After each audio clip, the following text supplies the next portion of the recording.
Salut tout le monde, bienvenue pour cette nouvelle émission sportive entre mecs aujourd'hui. Et ils sont particulièrement grands, vous ne le voyez pas forcément puisqu'ils sont assis, ce qui a fait dire à Laurent, notre caméraman, que c'est soit du volley, soit du basket. Mais il avait raison, c'est du basket aujourd'hui avec le BBC Nyon. Et mes trois invités, à commencer par Nicolas Jetron. Salut Nicolas. Bonjour. Ailier au BBC Nyon, avec nous aussi Xavier Paredes. Salut Xavier. Salut. Ex-joueur de l'équipe. Bon, il joue encore un petit peu dans la troisième équipe, mais aujourd'hui membre du comité.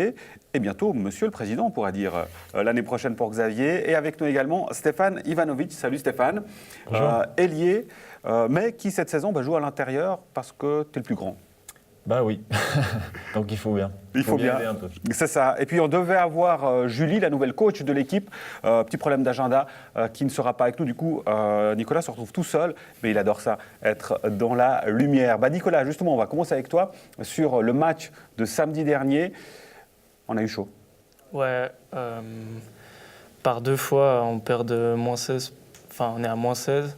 Et deux fois, on arrive à remonter dans le match. Ça, je pense que c'est bien pour le mental, mais ça montre aussi qu'il y a des choses à rectifier. Et surtout la régularité dans le match. Oui, quand on voit, après 20 minutes, il y avait quand même 15 points d'écart. Donc c'était contre Morges Saint-Pré samedi. Qu'est-ce qui a fait la différence, Stéphane? C'était quoi le déclic?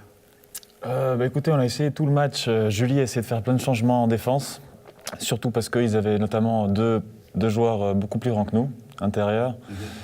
Et ça faisait qu'on était tous en retard, un peu partout. Pas seulement dedans, sinon dedans, dehors.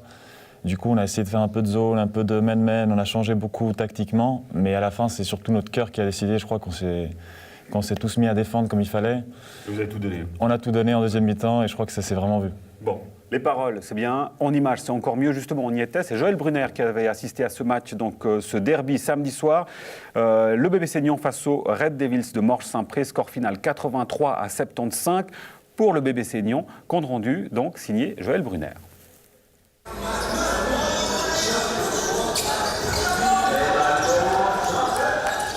Julie Lebris, c'était une entame difficile et on a souffert. Vous avez souffert, j'imagine, pendant tout le match et finalement c'est un grand ouf de soulagement. Vous avez su passer l'épaule face à une très bonne équipe de Morges. Oui, c'est sûr. Eux ont très bien démarré le match avec un taux de réussite au tir extérieur assez incroyable. Nous, on n'était pas dedans défensivement. Après, on avait mis 2-3 choses en place défensivement qui n'ont absolument pas marché. Enfin, en tout cas, eux se sont bien adaptés.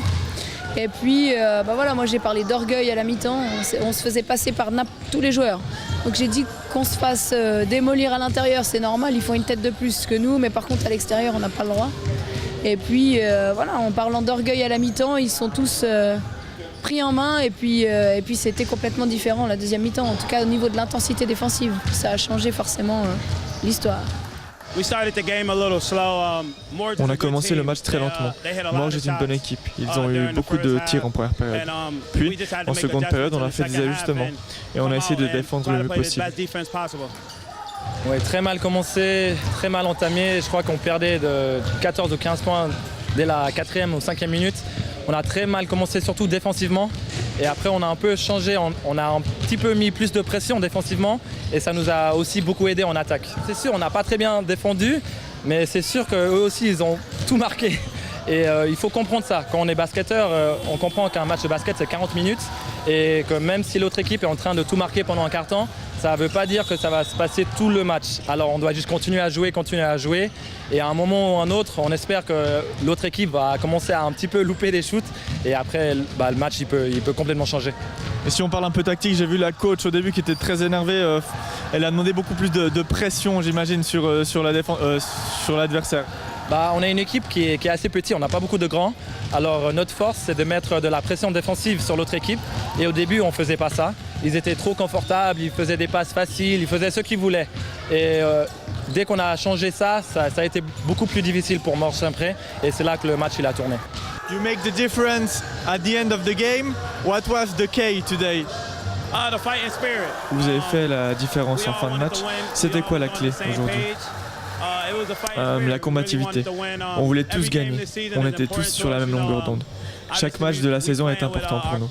On a joué avec notre coach Fabrice dans nos cœurs et on s'est donné un maximum pour le club et pour Fab.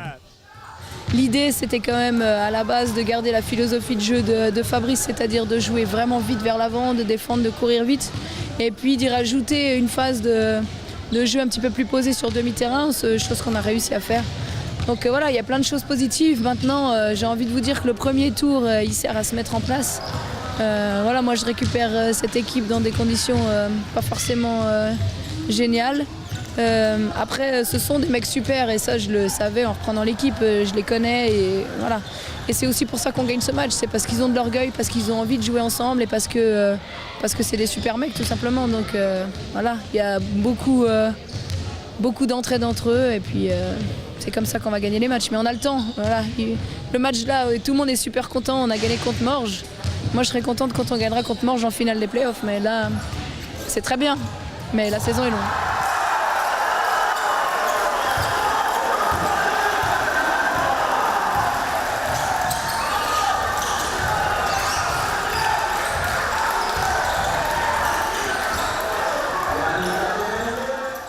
Voilà, effectivement, la saison est longue. Le championnat a débuté il y a peu. À noter au classement que Bébé Seignan est deuxième du classement ex-aequo avec Morges-Saint-Pré, justement, à 8 points.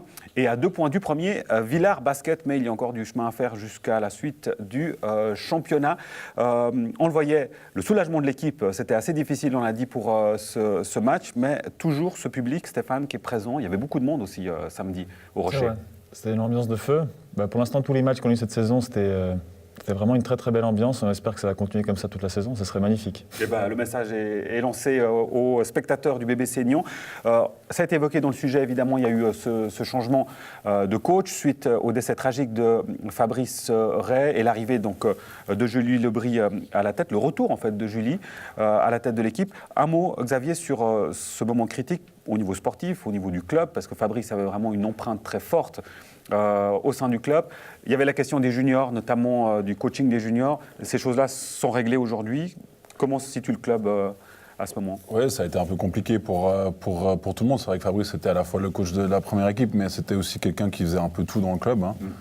C'est quelqu'un qui était proche aussi de tout le monde, pas seulement au niveau purement sportif technique, mais aussi au niveau relationnel. Donc c'était vraiment un moment difficile. C'est vrai qu'il y a eu cette notion du coach de la première équipe, donc le choix s'est naturellement porté sur Julie, parce qu'on avait besoin de quelqu'un qui connaisse bien les joueurs, quelqu'un qui était de l'intérieur, pour pouvoir reprendre dans ce moment difficile. Et puis tout le reste, que ce soit au niveau organisation, aussi oui, au niveau des entraînements, il faisait beaucoup d'équipes, donc il a fallu trouver des coachs.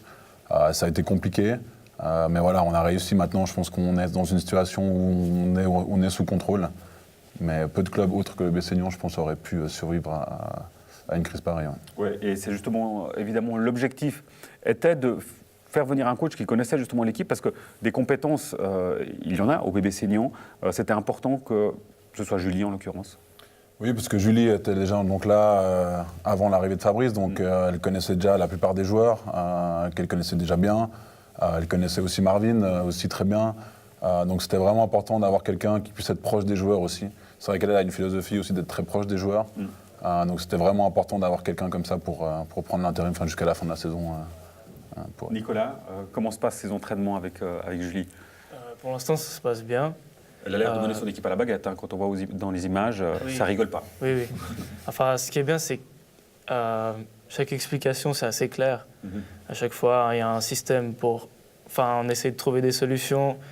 Nous, on donne le maximum sur le terrain et elle donne le maximum pour nous trouver des solutions. Et pour l'instant, ça marche bien, donc je pense que ça va continuer comme ça. On espère que ça continue comme ça, évidemment. Stéphane, toi, tu es de retour dans l'équipe. Du coup, sur les éléments qui sont joués, alors il y a le prochain match qui a lieu ce soir. C'est à 20h à la Salle du Rocher. On parle de la Coupe de Suisse, 8e de finale. Est-ce que la préparation a été différente pour le match de ce soir qu'un pour un match de championnat, j'imagine, puisque c'est une équipe de Ligue nationale A sera à Neuchâtel ce soir? L'équipe nationale A, ça va être très difficile. On le sait déjà contre Morges, on a eu du mal, surtout comme j'ai dit, physiquement. L'équipe de Liga, c'est pas seulement les intérieurs, c'est même les extérieurs qui sont sûrement un peu au-dessus. Mais ce qu'on a préparé surtout, c'est essayer de jouer notre jeu. On va sûrement se battre, on va pas lâcher le match juste comme ça. Et surtout, on va essayer d'avoir quelque chose de ce match. On ne va pas juste jouer, voilà, on va essayer de s'améliorer avec et de continuer à bosser comme on le fait jusqu'à maintenant. Du coup, il n'y a pas eu de préparation, Nicolas, qui est foncièrement différent d'un match de championnat? Cette semaine, non. Il nous manquait aussi 2 joueurs en début de semaine pour les entraînements. Du coup, c'était un peu compliqué de préparer quelque chose. Mais de toute façon, contre une Liga, il faut donner tout ce qu'on peut et puis on verra bien le résultat, quoi. Ouais, en tout cas, il faut avoir faim. Ça, c'est l'élément principal pour ce match de ce soir. On va noter aussi le retour de William, déjà capitaine de l'équipe, hein, Xavier. On sait qu'il a été blessé. Comment il va? Est-ce qu'il va bientôt revenir pour jouer? Alors il va mieux. C'est vrai que c'était très long pour lui. Hein. C'est la 2e fois de suite qu'il se blesse comme ça, 2e saison qu'il rate. Il va bien. Normalement, si tout va bien, d'ici 2 à 3 semaines, il pourra réintégrer l'équipe. Et ça va faire beaucoup de bien parce que c'est le capitaine, c'est un meneur, c'est quelqu'un qui se bat tous les jours, qui est super important pour l'équipe. Et puis comme ça a déjà été dit plusieurs fois par Stéphane et pas dans le reportage, on manque de grands. Donc ça va faire vraiment du bien quand il va pouvoir revenir. Oui, heureusement que Stéphane est là pour l'instant pour pallier à ce problème de taille, justement. Un élément aussi intéressant dans le club, en tout cas pour cette saison-là, c'est qu'il y a très peu de gens qui sont en dehors du club finalement. Tous ceux qui jouent aujourd'hui dans la première équipe sont des gens qui, pour la majorité, sont déjà passés par le club et connaissent bien le club, notamment par le mouvement junior. Ouais, c'est la force aussi du BBC Lyon, c'est qu'on a un mouvement junior qui est très fort, avec des coachs formateurs qui sont très bons, qui nous permettent justement d'avoir un bon réservoir de jeunes pour monter. Et c'est aussi la philosophie qu'on va avoir pour donner aussi la chance aux jeunes qui viennent du club pour cette année et puis pour les années à venir, bien sûr. Comment le club, Xavier, arrive finalement, parce qu'on voit les résultats sportifs, puis quand on voit sur le papier, notamment les questions budgétaires, parce que c'est toujours lié, hein, on sait que le budget est très serré. Comment on arrive à naviguer au niveau du club avec ce budget serré? On peut du coup pas avoir de grands joueurs étrangers qu'on peut faire amener. Il y a le départ d'Edrico McGregor, encore Gino Lanis, qui, je pense, a marqué quand même au niveau sportif l'équipe. Comment on arrive à naviguer dans ces conditions? Ouais, c'est toujours compliqué parce que c'est vrai que dans le sport en Suisse, hein, c'est pas que dans le basket, c'est partout. L'argent, c'est un peu le nerf de la guerre. Hein. Sans argent, on peut pas faire grand-chose. Mais voilà, on a justement cette chance, qu'on a dit, d'avoir un mouvement jeunesse qui est bon, qui nous amène vraiment des jeunes de qualité, qui nous permettent justement de moins dépenser en faisant venir des joueurs de l'extérieur. Donc là, on a la chance d'avoir deux joueurs étrangers, plus Stéphane, qui est un étranger, mais presque suisse, on va dire, qui nous apporte beaucoup. Donc voilà, c'est toujours savoir, voilà, est-ce qu'on va plutôt investir dans un seul joueur américain, est-ce qu'on va en prendre 2, forcément un petit peu moins bon. Voilà, c'est toujours un peu compliqué, mais grâce aux jeunes, on arrive quand même à s'en sortir assez bien.